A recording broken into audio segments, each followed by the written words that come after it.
नमस्कार। संसद टीवी की विशेष प्रस्तुति आपके सांसद में आप सभी दर्शकों का बहुत बहुत स्वागत है। मैं हूं सुरेंद्र कुमार।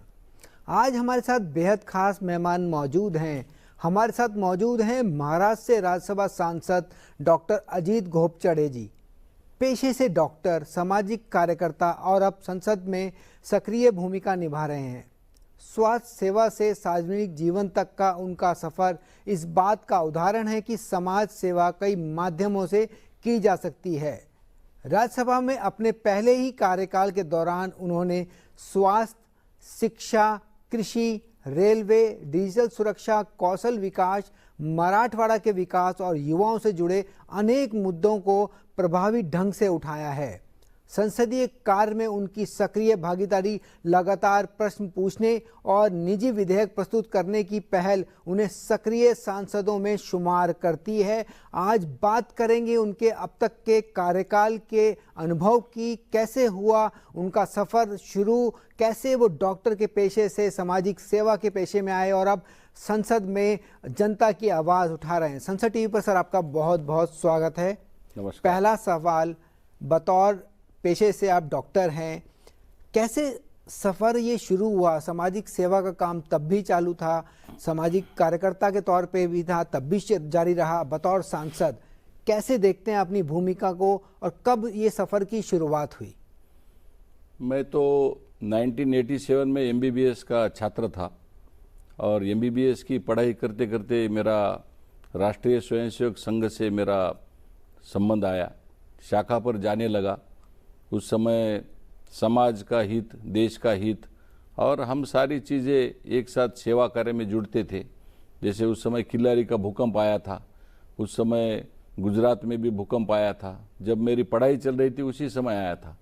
तो मैं संघ के स्वयंसेवकों के साथ गुजरात भी गया, मराठवाड़ा के किल्लारी के भूकंप में भी गया। तो मैंने देखा कि संघ के स्वयंसेवक बहुत अच्छी तरह से सेवा कार्य निभाते हैं, बिना किसी अपेक्षा के, बिना किसी स्वार्थ के। वो खुद को न्यौछावर कर देते हैं, समर्पित भावना से काम करते हैं। वो मेरे मन में छा गया और उसी मन से मैंने ठान लिया कि मैं अब इस संघ के सेवा कार्य में समर्पित भावना से जुड़ लूँ, जिससे देश का भी भला हो, समाज का भी भला हो। तो मैंने फिर MBBS की पढ़ाई करते करते मैं शाखा में जाने लगा, सामाजिक दायित्व भी निभाने लगा। फिर उसके बाद MD को मैंने एडमिशन लिया। उस समय मैं अयोध्या के आंदोलन में था, मैं बहुत सारे सामाजिक विषयों में भी था, बहुत सारे हमारे सामाजिक समरसता मंच के साथ में था। डॉक्टर बाबा साहब भीमराव अंबेडकर जो महामानव बोधिसत्व जी है, उनकी प्रदर्शनी लगाने में मैंने छात्र के कार्यकाल में मैंने भाग लिया था। गौतम बुद्ध की प्रदर्शनी थी, उसमें भी मैंने सामाजिक समरसता मंच के माध्यम से संभाजीनगर में कार्य किया। तो ऐसे अनोकविध जो राष्ट्रीय स्वयंसेवक संघ के अंडर आने वाली जितने भी अलग अलग प्रकार की जो संस्था है, सेवा भारती है, जन कल्याण है, इनके माध्यम से वहाँ के सेवा कार्य से जुड़ा रहा। समरसता मंच से भी हमारा एक लगाव था। तो इस माध्यम से मैंने जाना कि एक अच्छा काम हमारे माध्यम से होता है। तो पढ़ाई खत्म करते मैंने मेरे क्षेत्र में अस्पताल का शुभारंभ किया। अस्पताल का शुभारंभ भी मैंने सामाजिक सद्भावना से और सारे क्षेत्र के सारे धर्मात्मा जो आध्यात्मों के से जुड़े हैं, इनके हस्तक से इसका शुभ कर कमलों द्वारा इनका किया मैंने। तो ये सारा जैसे किया तो उसके बाद रुग्ण सेवा शुरू हुई। रुग्ण सेवा में करते करते मेरा संबंध भारतीय जनता पार्टी के गणमान्य नेताओं से आने लगा। संघ के साथ तो मैं जुड़ा ही था, लेकिन धीरे धीरे मैं अन्य सामाजिक काम करते करते, सेवा क्षेत्र का काम करते करते मैं 2000 में राजकीय क्षेत्र में मेरा संपर्क आने लगा। जैसे उस समय माननीय प्रधानमंत्री गुजरात के मुख्यमंत्री थे, तो उनकी एक सभा थी। उस सभा का आयोजन का दायित्व मेरे तरफ आया। तो उस सभा के आयोजन में मैं तो नया नया तब एक कार्यकर्ता था, लेकिन उस सभा को हमने अच्छी तरह से निभाया। गुरु गोविंद सिंह जी की हमारी नगरी है, तो माननीय मुख्यमंत्री गुजरात के, उनका स्वागत अच्छी तरीके से करना, उनकी पूरी तरह से वहाँ सभा में अच्छी तरह से सारे जनभावना के साथ बहुत अच्छी सभा हुई। उसके बाद मेरा धीरे धीरे संबंध सारे प्रमुख नेतागण से आने लगा। वहाँ पे हमारे भाजपा के गोपीनाथ मुंडे थे, प्रमोद महाजन थे, माननीय देवेंद्र फडणवीस जी है, इन सभी नेताओं के साथ मेरा संबंध आने लगा। और जैसे मैं संघ का काम कर रहा था तो अचानक से मुझे बुलावा भी आया कि आप पक्ष में काम करना चाहते हो। तो मैंने बोला कि आप एक बार संघ से पूछ लीजिए, तो उसके बाद में मेरे परमिशन मिलेगा तो उसके बाद में आऊँगा। तो इसी तरह से भारतीय जनता पार्टी के काम में फिर मुझे परमिशन मिला, फिर मैंने राजकीय क्षेत्र में आया। तो उसके बाद 2003 से 2004 से मेरी, जैसे मैं प्रैक्टिस शुरू किया उसी तरह से मेरा सामाजिक क्षेत्र का काम, राजकीय क्षेत्र का काम और विद्यार्थी दशा का मेरा जो अनुभव, ये सारे चीज़ें पकड़ के मुझे एक अच्छा सा अनुभव सामाजिक क्षेत्र का भी मिला, संगठन का भी मिला, और उसके बाद मेरे राजकीय क्षेत्र का काम शुरू हो गया। जी, अगर हम बात करें, आप जिस तरह के पेशे में हैं, डॉक्टरी पेशा बेहद गंभीर माना जाता है और ऐसा पेशा है जिसमें अगर हम बात करें तो बहुत जिम्मेदारी वाला काम है। वहीं सामाजिक कार्य भी इसी तरह के पैरेलल ट्रैक पे चलता है। लेकिन बाल रोग विशेषज्ञ तौर पे आपका जो अनुभव था, लोगों की भावनाओं को जिस तरह से आप समझते थे, बच्चों को देखना होता था, उसी साथ साथ आप पैरेलली सामाजिक सेवा में भी लगातार सक्रिय थे। तो दोनों के बीच में जो संबंध है वो कैसे आपने स्थापित किया, कैसे सामंजस्य उसके बीच में बिठाया, कैसे जो दोनों का अनुभव है उन दोनों को आप लेके चले और सोशल वर्क के काम को आगे बढ़ाया, और ये सांसद बनने तक के सफ़र में वो कितना आपको काम आया, कितनी इससे दोनों ही जगहों से आपको बतौर सांसद अब मदद मिली? बहुत उपयोगी काम होता था उस समय। जैसे मैंने आपको मेरी पर्सनल लाइफ में जैसे मैंने प्रैक्टिस जो शुरू की तो उसमें मुझे सीखने को बहुत कुछ मिला। सामाजिक सेवा का अनुभव मिला, हर एक पेशेंट मुझे रोज़ नई बात सिखाता था, नए नए चीज़ें, इनोवेशन होते थे, रिसेंट एडवांसेस होते थे। इसमें प्राइवेट प्रैक्टिस करते हुए हमको भी समाज से कुछ देना है, हमको भी देश से कुछ देना है। तो क्रिटिकल केयर में, मेडिसिन में, पीडियाट्रिक्स में बहुत सारे बच्चों की जान हमने बचाई, बहुत सारे लोगों से, फैमिली से उनसे जुड़ा हुआ। उसमें इम्यूनाइजेशन भी होता था। उसमें बच्चे हमारे पास 17-18 साल के होने तक मेरे पास आते थे। तो जब बच्चे जब बड़े होते थे उसके फैमिली का एक न्यूक्लियस होता है, तो पूरी फैमिली हमसे जुड़ जाती थी। इस तरह से उस क्षेत्र में, मराठवाड़ा क्षेत्र में, नांदेड़ के क्षेत्र में, ये पिछड़ा हुआ इलाका है, तो वहाँ पे हमने बहुत सारे कुटुंबों के साथ हमारा एक जुड़ाव हो गया। एक सामाजिक सद्भावना के साथ हमने कुछ निःशुल्क उपचार करना, आरोग्य शिविर रखना, इम्यूनाइजेशन के शिविर रखना, इन बच्चों के लिए स्वास्थ्य सेवाओं की कुछ निःशुल्क सेवाएं करना, विनामूल्य दवाइयाँ देना, ऐसे करते करते करते हम समाज के साथ जुड़ते गए। समाज के साथ जुड़ते गए तो कारवा अपने बड़ा होते गया, और उसके माध्यम से हम अनेकों संस्थानों से जुड़ते गए। हमने ब्लड बैंक की स्थापना की, रुग्ण सेवा मंडल की स्थापना की, अस्पतालों का संगठन भी एकत्रित किया, क्योंकि विद्यार्थी दशा में मैं मार्ड का भी अध्यक्ष था, विद्यार्थी आंदोलन में भी साथ में था। ऐसे करते करते करते सामाजिक संस्थाएं बढ़ती गई, हमारा विस्तार बढ़ता गया, और हम अनेकों संस्थाओं के साथ जो सामाजिक क्षेत्र में और आरोग्य क्षेत्र में जो काम करते उनके साथ हम जुड़ते गए। उसके लिए हमारा जो काम है, जो वैद्यकीय क्षेत्र का, जैसे कल कोरोना का काम आया, उसमें मेरे इस अनुभव का बहुत मुझे लाभ मिला। कोविड के समय 2-3 साल तक हमने कंटिन्यूसली मुंबई में, धारावी में काम किया। तो बहुत सारे स्टूडेंट्स, बहुत सारे डॉक्टर्स मिलके हमने 1000-1500 डॉक्टर्स के साथ हमने मुंबई में सेवा कार्य किया। जैसे छोटे छोटे फीवर क्लिनिक हो, हमारे एम्बुलेंसेस हो, धारावी में तो जाना बहुत मुश्किल था, तो 100-150 डॉक्टर्स की टीम लेके हमने बहुत बड़ा वहाँ पे सेवा कार्य का काम किया। मैंने खुद नहीं किया। अगर अलग अलग स्तर पर राजनीति करना, राज्य स्तर पे करना, संगठन में काम करना, कितना फ़र्क महसूस करते हैं बतौर सांसद? सीधे ही मौका मिलना केंद्रीय स्तर पर, मतलब अगर जहां कानून बनते हैं राष्ट्रीय स्तर के, जहां देश के अलग अलग राज्यों से लोग आते हैं, सांसद आते हैं, अपने क्षेत्रों की आवाज़ उठाते हैं, उनसे मिलना, उनका अनुभव, ये कैसे आपको महसूस हो रहा है कि सीधा ही केंद्र में पहुंचना बतौर सांसद? मैं वैसे सीधा केंद्र में पहुंचा नहीं हूं। मुझे तेलंगाना भेजा गया, मुझे आंध्र प्रदेश भेजा गया। मैं कुछ समय के लिए इलेक्शन का बारे में, संगठन के लिए हमारे पास एक प्रभारी पद होता है, तो मैं प्रवासी कार्य करता हूं। मैं अलग अलग क्षेत्र में, अलग अलग जिले में, अलग अलग जगह पर, हम वहाँ के जिले के हम प्रभारी होते हैं। हम अलग क्षेत्र, तेलंगाना भी, आंध्र प्रदेश भी और कर्नाटक में भी मैंने काम किया जाकर। तो इसका मतलब ये नहीं कि मैं सिर्फ मेरे क्षेत्र से संबंधित था, मेरे ऊपर संगठन के बहुत सारे दायित्व। उस समय हमारे जो प्रदेश के अध्यक्ष थे, हमारे महामंत्री थे, संगठन मंत्री थे, उन्होंने मुझे हर क्षेत्र का अनुभव उनकी वजह से मुझे मिला। इसमें बहुत सारे हमारे जैसे प्रदेशाध्यक्ष रविंद्र चौहान है, चंद्रशेखर बावनकुळे, हमारे नेता देवेंद्र फडणवीस जी है, ये हमको अलग अलग प्रकार के क्षेत्र में भेजते थे हमें। और उसके बाद जब मैं सांसद बना तो उसके बाद मुझे मणिपुर राज्य का भी प्रभारी बनाया गया। उस समय मुझे पटियाला भी भेजा गया, पंजाब में भी मैं गया। उस समय मैं तेलंगाना के एक स्टेट में भी सह प्रभारी के नाते से मैं काम करता था। तो ये मैं देश भर के बहुत सारे राज्यों में, संगठन में, इलेक्शन में, हमारे अभियान में, जैसे तिरंगा अभियान आता है, जैसे हमारा कोई वंदे मातरम का अभियान आता है, उस अभियान को हम आगे कैसे बढ़ाए।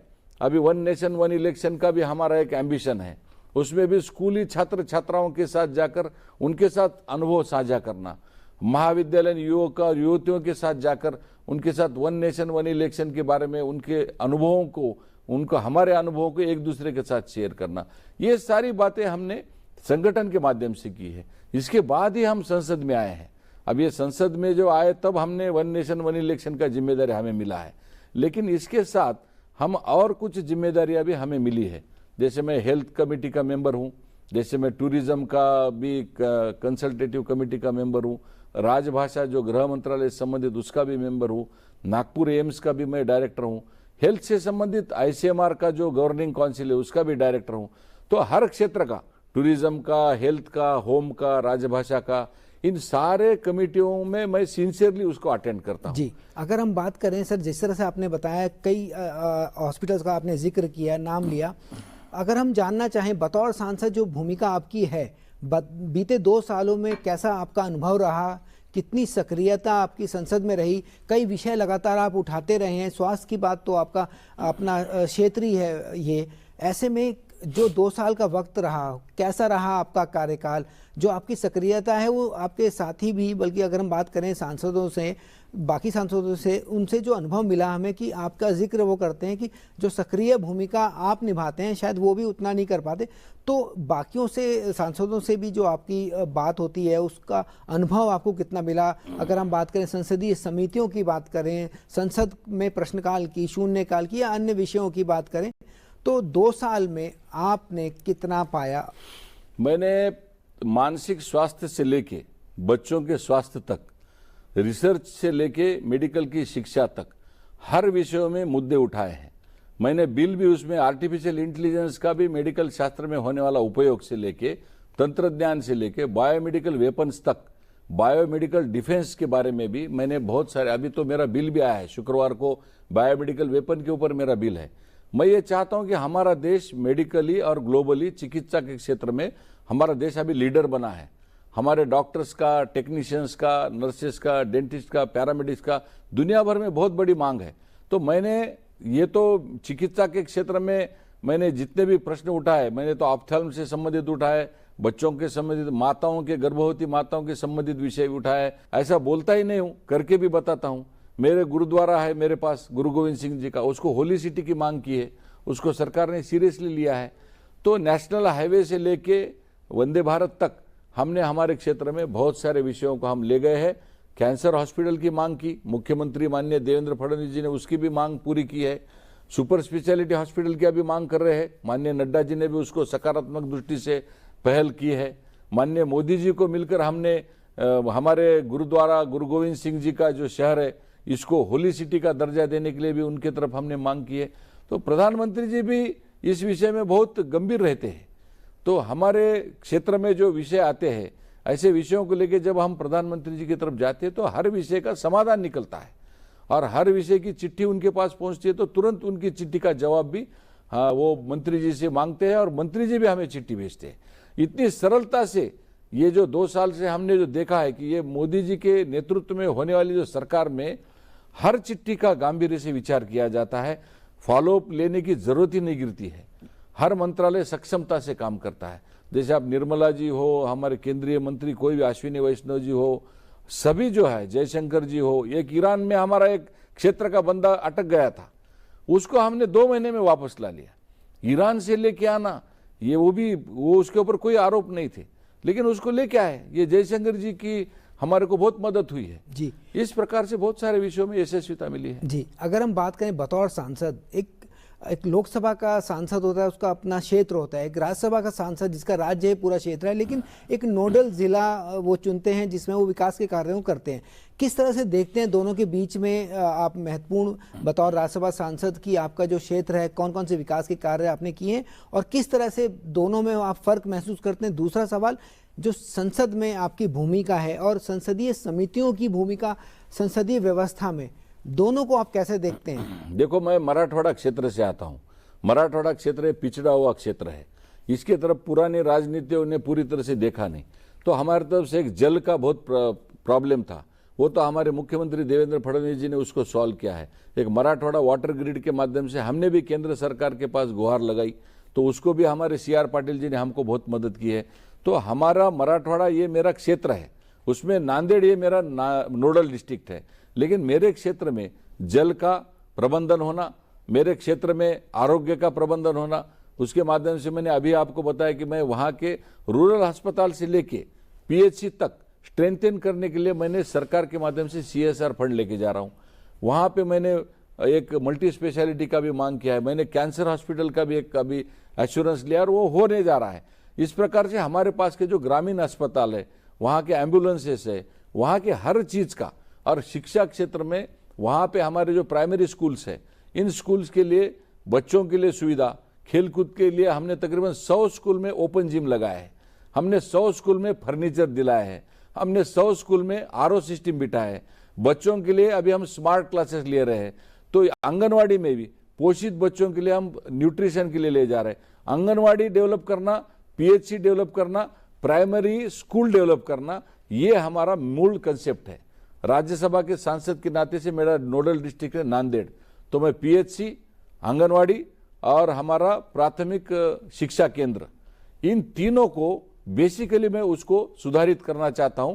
इसके माध्यम से मेरे ग्रामीण क्षेत्र के बेटे बेटियों को शिक्षा, आरोग्य और अच्छी तरह के न्यूट्रिशन मिले, ये मेरा सबसे बड़ा दायित्व है। और आपने जो पूछा है संसदीय कमेटियों के बारे में, संसदीय कमेटी में हेल्थ में हमने सुरक्षा से लेके मेडिकल हेल्थ केयर्स की सुरक्षा से लेके इक्विपमेंट्स तक, और हमारे जो स्वास्थ्य कर्मी हैं इनको किस तरह से रिसर्च में लाया जाए, हमारे हेल्थ केयर प्रोफेशन को कैसे ICMR के साथ जोड़ा जाए, हमारे लोगों का बार बार ट्रेनिंग कैसे हो जाए, नर्सेस हो, हमारे आंगनवाड़ी की सेविका हो, हमारे आशा वर्कर्स हो, इनका भी अपडेट होना चाहिए एजुकेशन में।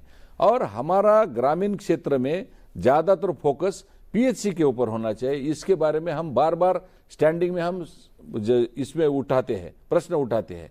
उसी प्रकार से हम राजभाषा है, टूरिज्म में हम हर क्षेत्र में, हमारे आजू इर्द गिर्द में एक बहुत बड़ा शालीवाहन कॉरिडोर नाम है, उसके माध्यम से हमारे पास गुरु गोविंद सिंह जी है, डॉक्टर बाबा साहब आम्बेडकर जी है, हमारे पास तुलजा भवानी है, हमारे पास 12 ज्योतिर्लिंग में से 4 ज्योतिर्लिंग तो मेरे क्षेत्र में है। और वहाँ बाबा साहब आम्बेडकर, गुरु गोविंद सिंह जी, हेडगेवार जी का मूल गांव कंदकुर्ती है, वहाँ पर हमारा बाबा साहब की कर्मभूमि है, तुलजा भवानी है जो शिवाजी महाराज की कुल देवता थी। ये सारों को एक साथ जोड़कर, पैठन का राजा शालीवाहन था, वो शक करता था, तो ये सारे हमारे परदेशी जो लोग आएंगे, अजंता एलोरा केव्स है संभाजी नगर में, वहाँ लोनार का सरोवर है, ये सारों को एक साथ जोड़कर शालीवाहन कॉरिडोर कैसे बनाए, हमारे क्षेत्र में प्रसाद के माध्यम से मंदिरों को कैसे आगे ले जाया जाए। जैसे होटल का मंदिर है वो पुराने ज़माने से है, तो हमारी विरासत, हमारी संस्कृति, इसको आगे बढ़ाने के लिए कल्चर और टूरिज्म में भी मैं बातें करता हूँ और फंड भी ले जाता हूँ। कल ही गजेंद्र सिंह शेखावत जी से मेरी बात हुई, उन्होंने भी मुझे इसके लिए अनुदान देने के लिए किया है। ICMR का डायरेक्टर हूँ, साल में 4-5 बार तो भी बैठकें करता हूँ। ICMR से संबंधित कोई भी विषय हो उनके लिए भी मदद करता हूँ। संसद में मैंने ICMR के ऊपर प्रश्न उठाया है, क्योंकि उनको भी ताकत देना जरूरी है। आगे चल के युद्ध जमीन पे नहीं होगा, हवा में नहीं होगा, हमारा युद्ध बायो मेडिकल वेपन्स के ऊपर भी हो सकता है। उसके लिए हमारे पास रिसर्च साइंटिस्ट की जरूरत है, इसलिए हमारे लिए पास डॉक्टर्स, पैरामेडिक्स और नर्सेज भी अच्छे चाहिए। तो ये सारी चीज़ों को सोचते हुए एम्स नागपुर आज बहुत तेजी से आगे बढ़ रहा है, मंगलगिरी का एम्स वो भी धीरे धीरे आगे बढ़ रहा है। जो जो मेरे ऊपर दायित्व दिया है उस दायित्व को निभाते हुए, राजभाषा ये हमारी मातृभाषा है, हमारे देश की भाषा है, हिंदी का प्रचार प्रसार सभी कार्यालय में करना और सभी कार्यालय के माध्यम से हिंदी को प्रचार प्रसार करना और ये अंग्रेजियों की जो गुलामी मानसिकता जो है इसको हम दूर करते करते हमारी मातृभाषा जो हिंदी है, राजभाषा है, इसको हम आगे कैसे ले जाए, ये करते समय क्षेत्रीय भाषाओं का भी विरोध नहीं करना, क्षेत्रीय भाषाओं के साथ हिंदी भाषा का भी सम्मान हो जाए, ये भी हम हर जगह पे उस कमेटी के बैठकों में जाते हैं तो करते हैं। भारत की आप स्वास्थ्य सेवाओं में जो चुनौतियां हैं उसे कैसे पाते हैं? अगर हम प्राइवेट मेडिकल क्षेत्र की बात करें तो देश दुनिया भर से लोग आते हैं मेडिकल टूरिज्म के नाम पे, लेकिन अगर हम ग्रामीण भारत की बात करें, उस भारत की बात करें जहां सरकारी अस्पतालों को बेहतर तंत्र के साथ सुविधाएं मुहैया करानी है, उसमें बेहतर कैसे किया जा सकता है? और आने वाले भारत के जो विकसित भारत के लक्ष्य को हासिल अगर हमें करना है तो स्वास्थ्य सेवाओं की भूमिका कितनी महत्वपूर्ण आप समझते हैं? ये बहुत ही महत्वपूर्ण विषय आपने आगे रखा है। सरकार की मेडिकल शिक्षा संस्थाएं, सरकार की पीएचसी, सरकार के रूरल अस्पताल, हमारा आयुष्मान भारत हो, हमारा आयुष्मान आरोग्य मंदिर हो, इसका सबलीकरण करने का काम बहुत बड़े प्रमाण में हो रहा है। सरकार के जितने भी इंस्टीट्यूट्स है वहां पर ज्यादा से ज्यादा लोग आकर सेवा ले रहे हैं, गरीब से लेकर अमीर तक सब लोग वहां पर एमआरआई है, सीटी स्कैन है, कैंसर डिटेक्शन क्लिनिक्स है, वहां पर सारे चीजें, कीमोथेरेपी है, रेडियोथेरेपी है। इतना ही नहीं कि बहुत सारे जगह पर ऑर्गन ट्रांसप्लांट का भी विषय चल रहा है। हमारे देश में अभी हार्ट ट्रांसप्लांट हो रहा है, हमारे देश में लीवर ट्रांसप्लांट हो रहा है, हमारे देश में सभी चीजों में हम आगे जा रहे हैं। कॉस्मेटिक में है, न्यूरोलॉजी में है, हम नेफ्रोलॉजी में है, पीडियाट्रिक्स में है, गायनेक में है, किस विषय में नहीं है, हम हर विषय में लीडर बने हैं। हमारी डिमांड बाहर के देश जो है, हमारे डॉक्टर्स की डिमांड बढ़ते जा रही है। आपने रूरल हेल्थ की बात की है, कुछ दिनों के बाद जो विकसित भारत 2047 के पहले ही हम स्वास्थ्य के क्षेत्र में ऐसा काम इतना बढ़ेगा कि पूरा मेडिकल टूरिज्म, आपने बहुत अच्छा प्रश्न पूछा है, ये देश मेडिकल टूरिज्म का हब बनेगा, क्योंकि हमारे स्वास्थ्य क्षेत्र की जो सुविधा है दिन ब दिन क्रांतिकारी बढ़ती जा रही है, जैसे क्रांति होती जा रही है। मैं जब 87 में एमबीबीएस का छात्र था और आज का जो 2026 का जो हमारा साइंस है बहुत आगे गया है। अभी तो हर चीज में प्रगति हुई है, रिसर्च में, इम्यूनाइजेशन में, माल नरिशमेंट तो आप बोले हैं, लेकिन माल नरिशमेंट अभी धीरे धीरे धीरे कम होते जा रहा है। अंधत्व की समस्या कम होते जा रही है, ट्यूबरकुलोसिस पूरी तरह से टीबी मुक्त हुआ है, पोलियो पूरी तरह से मुक्त हुआ है, मलेरिया मुक्त भारत हो रहा है। हमारे पास धीरे धीरे धीरे हम हर डिसीज से मुक्त हो रहे हैं। कुछ 2-4 डिसीजेस है, वो रेयर डिसीजेस के ऊपर भी हम विचार कर रहे हैं, जैसे हम ग्यूलेन-बेरी सिंड्रोम है, जैसे हमारे पास ड्यूशेन मस्कुलर डिस्ट्रोफी है, जैसे हमारे पास रेबीज का इलाज है। इन विषयों पे भी हम रिसर्च कर रहे हैं। बोले तो दुनिया ने जिसके सामने हार ली है, हम उसको जीतने का वादा कर रहे हैं। जी सर, अगर बात करें तो विषय और आपकी जानकारी बिल्कुल भी कम नहीं पड़ेगी, लेकिन समय की कमी है। हम कम जितने सवाल पूछें मुझे लग रहा है वो कम हो जाएंगे, लेकिन आपके आंसर्स में, आपके जवाबों में कोई कमी नहीं आनी। इतना गहरा अनुभव आपका है, इतनी गहरी रिसर्च है, इतना लंबा कार्यकाल आपका रहा है। अंतिम सवाल मैं आपसे पूछूंगा, जो आपने एमपी लेड फेलोशिप की शुरुआत की है, उस पे आप क्या कहना चाहेंगे? कैसे युवाओं को ये प्रेरित करता है? देखो, प्रधानमंत्री जी ने लाल किले से सारे भारतवासियों का आह्वान किया था कि 1 लाख युवाओं को इकोसिस्टम में लाओ। तो मैंने उसी दिन वो भाषण सुन लिया। उसके बाद मैंने ऐसे सोचा कि क्या हम इसमें प्रभु रामचंद्र जी की इस यात्रा में हम एक गिलहरी का रूप बनाए। तो गिलहरी का हमने लिया, तो उसमें मुझे ऐसे लगा कि हम भी स्वास्थ्य इस क्षेत्र में, हमारे देश के इस क्षेत्र में, जैसे आरोग्य है, शिक्षण है, पॉलिटिक्स है, एजुकेशन है, पॉलिटिकल लीडरशिप है, संसदीय क्षेत्र है, इसमें हमारे युवाओं को लाकर उसे जोड़ दे। हमने एक ऑनलाइन एग्जाम ली, 5000 बच्चों ने वो ऑनलाइन एग्जाम दी देश भर के, उसमें से 800 छात्र उत्तीर्ण हुए। वो प्रश्न का पेपर भी हमने निश्चित किया, रात में भेज दिया और सुबह में दिया और सवेरे तक एग्जाम हुई। 800 बच्चे उत्तीर्ण हुए। 800 बच्चे जो उत्तीर्ण हुए उसमें भी हमने ऐसे दिया। ऐसे 10-12 प्रकार के थे, विकल्प, आत्मनिर्भरता, हमारा ऑपरेशन सिंदूर, देश की सुरक्षा, एक्सटर्नल अफेयर्स, ऐसे बहुत सारे विषय दिए। उसमें से 200 छात्र उत्तीर्ण हुए। 200 छात्र उत्तीर्ण हुए तो उनको भी हमने रिटायर्ड ब्यूरोक्रेट्स, रिटायर्ड जजेस, रिटायर्ड मेजर जनरल और मेंबर ऑफ पार्लियामेंट्स की कमेटी बनाई। 2 कमेटियों के माध्यम से हमने तकरीबन 200 बच्चों का इंटरव्यू लिया। 2 दिन कंटिन्यूस चलता रहा। उसके बाद ये 40 बच्चे सेलेक्ट हुए। ये 40 बच्चों में 25 हमारी बेटियां हैं, 15 बेटे हैं, और ये सब IAS, IPS, IRS, IFS, MBBS, MBA, CA ऐसी एग्जाम देने वाले बच्चे हैं। 20 से 25 के बीच में है। आप जो जेनजी जो बोल रहे हैं ना, ये हमारी जेनजी को देखिए आप। ये हमारा एक एक बंदा जो इस तरह से आया है, निखर के आया है। हम 2 साल का फेलोशिप दे रहे, हम उनको कुछ नहीं दे रहे, स्टाइपेंड भी नहीं दे रहे, खान पान का भी व्यवस्था कर रहे नहीं। वो खुद का निवास खुद कर रहे, खुद नीतियां बना रहे, खुद पॉलिसी लिख रहे। और ये बच्चों का वाइस प्रेसिडेंट साहब के साथ इंटरेक्शन हुआ, ये बच्चों का माननीय पीयूष गोयल जी से इंटरेक्शन हुआ, इन बच्चों का अभी मनसुख मांडविया जी इंटरेक्शन करेंगे, गजेंद्र सिंह शेखावत जी इंटरेक्शन करेंगे, हमारे संजय सेठ जी उनके साथ इंटरेक्शन करेंगे, ओम बिरला जी ने इनके साथ इंटरेक्शन किया, आपके टीवी पर भी वो आया था। तो ये सारे बच्चे संसदीय प्रणाली के साथ, दिल्ली के विधानसभा में 4-5 दिन थे, वहां के सभापति के साथ वहां इंटरेक्शन हुआ, दिल्ली के गृह मंत्री, शिक्षा मंत्री के साथ उनका इंटरेक्शन हुआ। तो हम इनको सारे बड़े व्यक्तिमत्वों के साथ जोड़ रहे हैं। माननीय प्रधानमंत्री जी का जो कंस्टिट्यूंसी है, वहां जाकर 4 दिन बिता के आए, वहां पर सारी उन्होंने विकास का काम देखा, विकास की यात्रा देखी, ये बच्चे प्रभावित होकर आए हैं। तो ऐसा हम कंस्टिट्यूंसी का अनुभव, नेताओं के साथ उनका इंटरेक्शन, अभी पार्लियामेंट में हम माननीय ओम बिरला जी को और माननीय वाइस प्रेसिडेंट साहब को बोल रहे हैं, उन्होंने भी हमको परमिशन दे दिया, पार्लियामेंट बताओ, पार्लियामेंट का डिस्कशन बताओ।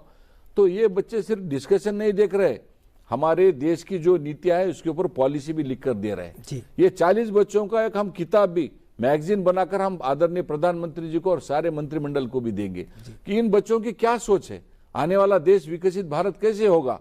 और ये जो कल परसों जो जंतर मंतर का जो आंदोलन हुआ, उसके में चल रही जो गतिविधियां थी, इससे ये सारे बच्चे नाराज थे। किस तरफ चल रही है चर्चा? तो ये हमारे बच्चे राष्ट्र के भक्त है, देशभक्त है, माँ भारती की सेवा करने वाले हैं। तो हम ये बच्चों को सुसंस्कारित करें, देश के सुशासन के साथ जोड़े, देश के प्रशासन के साथ जोड़े। जो माननीय प्रधानमंत्री जी ने जो आह्वान किया, उस आह्वान के अनुसार ऐसे ही 40 बच्चे हर साल, महीने में 2 महीना, साल में 2-2 महीना, हम 5 साल तक तकरीबन 2-3 हजार भी बच्चों का हमने निर्माण किया।